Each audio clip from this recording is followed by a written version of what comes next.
अभी तो सफ़र शुरू किया है, मंजिल का पता नहीं, गर साथ आपका है तो नामुमकिन कुछ भी नहीं। इन्हीं पंक्तियों के साथ मैं हरीश खंडवाल मन की आप सभी का मन की कलम यूट्यूब चैनल पर हार्दिक स्वागत अभिनंदन करता हूं। आप सभी को पावन पर्व दशहरे की हार्दिक शुभकामनाएं। आज विजयश्री का यह पर्व है।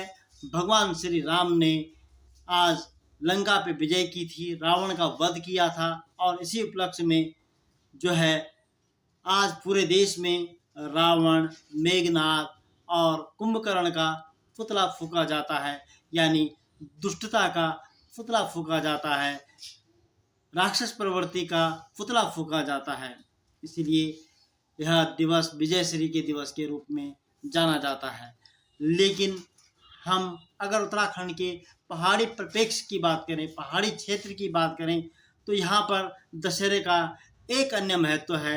यह महत्व हमारा यह है कि हमारे लोग खेती किसानी से जुड़े हुए लोग थे।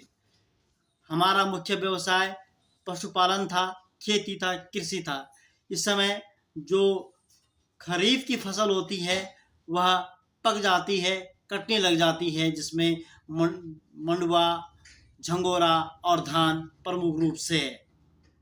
और रबी की फसल के लिए खेत तैयार होने शुरू हो जाते हैं, खेतों में हल लगना शुरू हो जाता है और कहीं कहीं तो लोग जौ भी बोने शुरू कर देते हैं दशहरे के पर्व पर। लेकिन ज़्यादातर खेतों में गेहूं के खेत को में हल लगाया जाना शुरू कर दिया जाता है। इसलिए हमारे क्षेत्र में दशहरे को पर्व को पैत के नाम से भी जाना जाता है। पैत, क्या आज हमारे क्षेत्र में दशहरे को पैत का पर्व कहते थे। हमारे बुजुर्ग लोग कहते थे कि पैत पवान लगाना शुरू कर दो। और दूसरी तरफ जब 4 महीने पहले जो जून जुलाई का महीना होता है, उस समय बरसात के समय गोट जो होती है, यानी जो पशु पालक होते हैं, वो पशुओं को लेके खेतों में चले जाते हैं। जैसे हमारे यहाँ गोट परंपरा थी, वहाँ लेके चले जाते हैं।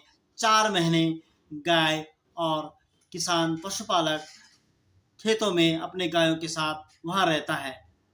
4 महीने जब पहले जाती है गोट, तो कहते हैं कि गाय अपना पूरा कुनबा को लेके खेत में जाती है और बैल जो है जब ये रबी की फसल की बुआई शुरू होती है और ठंड शुरू हो जाती है, तो पैत के दिन यानी आज दशहरे के दिन ही लोग खेतों से अपने पशुओं को घर छानी में लेके आ जाते हैं। और उस दिन शाम को बड़े धूमधाम से पकौड़ी बनती है, बैलों को खिलाई जाती है, क्योंकि बैल जो है खेत में हल भी लगाते हैं और वो अपने परिवार को सुरक्षित ढंग से वापस ले आता है।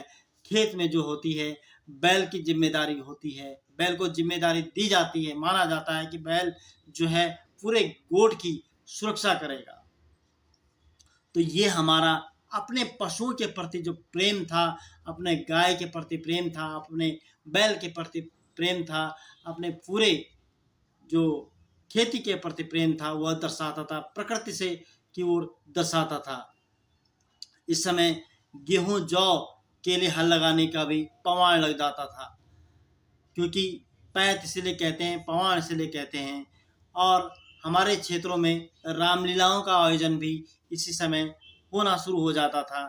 हालांकि पहाड़ों में जो रामलीला होती है हमारे क्षेत्र में, या हमारे पूरे पहाड़ों में जो रामलीलाएँ होती थी, वो दिवाली के आसपास होती थी। उसके पीछे कारण यही था कि जो किसान है वह खेतों से गायों को लेके घर पे आ जाता है और रात को वह आराम से रामलीला का आयोजन कर सकता था, रामलीला में भाग ले सकता था।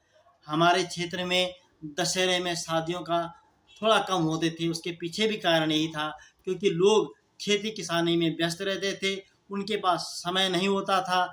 इसलिए जो है हमारे यहाँ शादियाँ गोधन से शुरू होती थी और हरिबोधिनी एकादशी और जो अन्य शुभ मुहूर्त पे शादियाँ होती थी। मैदानी क्षेत्र है, दशहरों से वहाँ शादी होनी शुरू हो जाती है, जबकि हमारे पहाड़ी क्षेत्र में पहले शादियाँ बाद में होती थी। कारण भी वही था कि लोग खेती किसानी से जुड़े हुए थे। इसलिए हमारे क्षेत्र में दशहरे का यह जो महत्व है वह खेती से था, किसानी से था, पशुपालन से था। तो हम लोग दशहरे को पैत के नाम से जानते हैं और आप सभी को पुनः पैत यानी दशहरे की शुभकामनाएं। इसी तरह की नई जानकारी आप तक पहुंचाने का प्रयास करेंगे। अगर अच्छा लगे तो अन्य लोगों तक पहुंचाएं, लाइक कमेंट ज़रूर कीजिएगा और चैनल को सब्सक्राइब अवश्य कीजिएगा। आज मैं ये बात आखिर में कह रहा हूँ कि मैं देखना चाहता हूँ कि वीडियो को कितने लोगों ने पूरा देखा और वो देख के अपने कमेंट्स के माध्यम से अवश्य बताएं। देखो, मनोरंजन के लिए हम वीडियो नहीं बनाते, हम जानकारी के लिए बनाते हैं। और अगर हमें 5-7 मिनट कोई नई जानकारी मिल जाती है तो इसमें क्या बुरा है। आप मनोरंजन के लिए और अन्य वीडियो देख सकते हैं, उसके लिए आपके लिए हैं, लेकिन हमारा उद्देश्य है नई जानकारी, नई पुरानी संस्कृति को सहेज के रखना।